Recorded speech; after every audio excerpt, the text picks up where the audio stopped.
Hello everyone and welcome back to Sunsaw Gaming. So today we are going to do a tank review on the 122 TM, and I must thank Brock for sending in the replay that we are going to use today. And guys, don't forget to hit the like button for me, subscribe to the channel if you haven't, it does help out a lot. And without further ado, let's go over to the stats on Blitz Stars for the 122 TM. So we're just going to roll over these stats here real quickly. We've got 2035 DPM with a 203 average penetration on your APCR rounds, and if you switch to the heat rounds, you get a 270 average penetration. For tier 8 mediums, that's fairly decent. It's good. You got a 400 alpha on these APCR rounds, which is also very decent. That's like on par with the Chimera. And that is what people have been comparing this tank to so far, is the Chimera. Now, that's because of this alpha and the reload and all of that sort of stuff. But we're just going to keep going through these stats here. 11.79 seconds on the reload. Of course, that is with the rammer. Guys, if you do swap to the Kelly, you get an extra 10 penetration as well, by the way. So just keep that in mind. Depending on how much difficulty you have pinning enemy tanks with this one, may decide whether you want to go with the rammer or the calibrated shells. Now, being as this has quite a large gun on it, I personally think I'll be picking the gun rammer for this tank when I get it. Just because that extra reload, when you've got 11 seconds, it's going to help. It's going to take almost a full second out of your reload time running that rammer. Anyway, we've got an aim time of 1.9 with a dispersion of 0.353, which is, well, that's not too great for a medium. However, if you do end up running your vertical stabilizer and stuff like that, you will bring that dispersion down to roughly a 0.305 or a 0.310. If you're running both of them, of course. It does only have 7 degrees of gun depression, which isn't too much, but with what I've seen of this tank and how I've seen this tank play, it doesn't really need anything more than 7 degrees of gun depression. So I think that is perfectly fine. It has a top speed of 45. Now, in saying that it has a top speed of 45, guys, the power to weight ratio on this tank is not the greatest. So you're probably looking at around a 25 km/h speed for this thing on average. Which is pretty darn slow for a medium tank. But again, with the way I've seen this tank play so far, it doesn't really need it. We go down to the armor now. So on the turret, you've got 210 on the front, 110 on the sides, and 65 on the rear. On the hull there, you've got 125 on the front, 70 on the sides, and 50 on the rear. Now, with the slopes of this tank, the angles that it has, those armor values are way higher in the actual game than what you're seeing right here.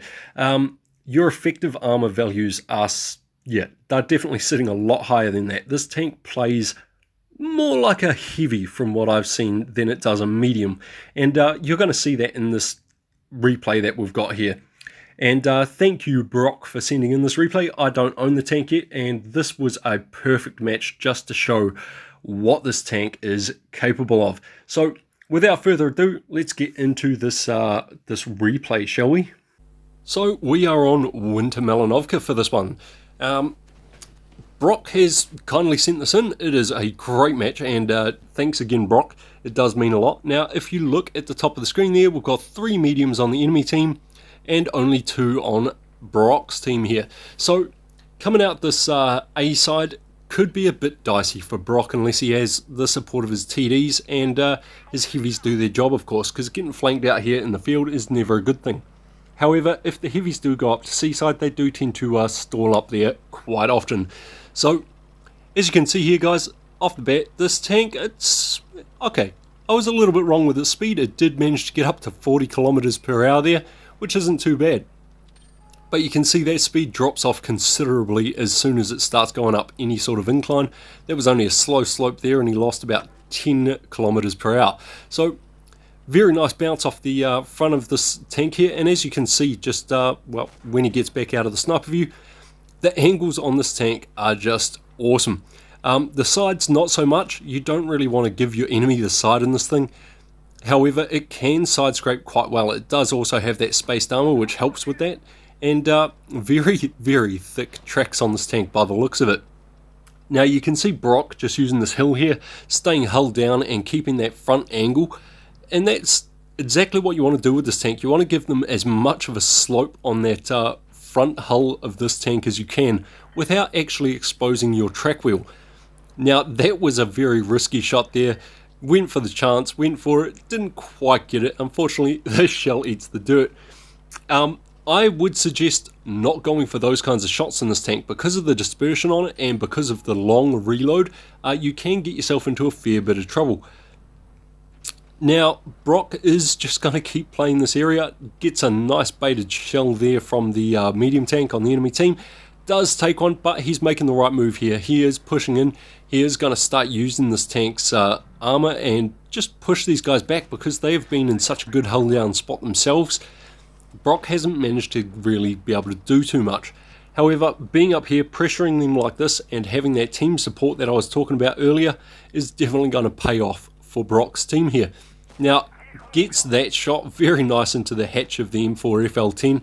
And I mean, from this range, this is the sort of range you want to be playing this tank at. It's not really a sniper's tank, guys. Because of the dispersion on this tank, because of the aim time on it, you don't really want to be fighting from too far away. You sort of want to be fighting at a medium range or close range to your enemies with this tank.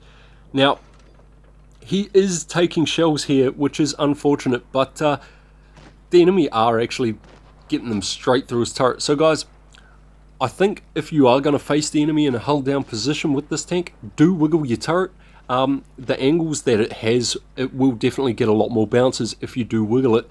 The hatches on this thing, you don't seem to need to worry about too much. They are very flat, very low hatches, and I do like that.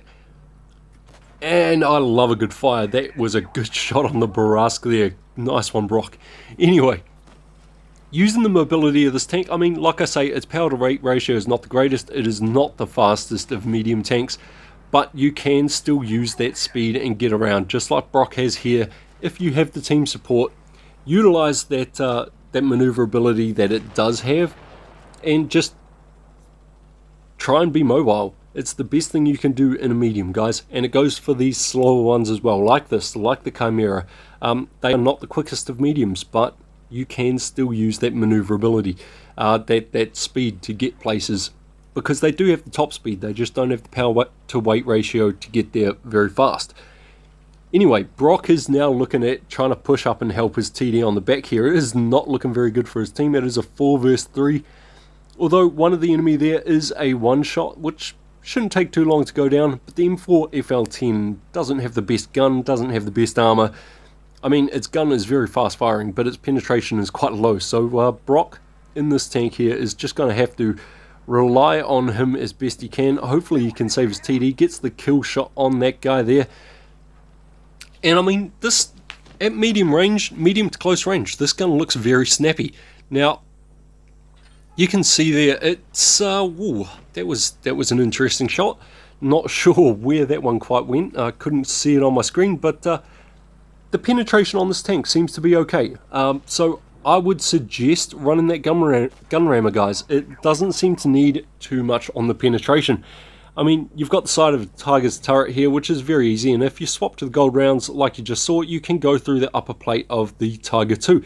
So, yeah, run the gun rammer on this, guys. Don't worry about calibrated shells. Run the gun rammer. It's going to be more beneficial to you, in my opinion. Now, of course, I haven't run the tank yet. I haven't played the tank, but we'll do another video on it when we get there. Nice track shot into the Smasher, even though he wasn't aiming for it. That may have just saved his M4FL10 a little bit of time there. And if that M4FL10 dies, he is going to be alone against two relatively dangerous tanks, especially that Smasher. Now, this is what I mean about this tank being a heavy kind of playstyle.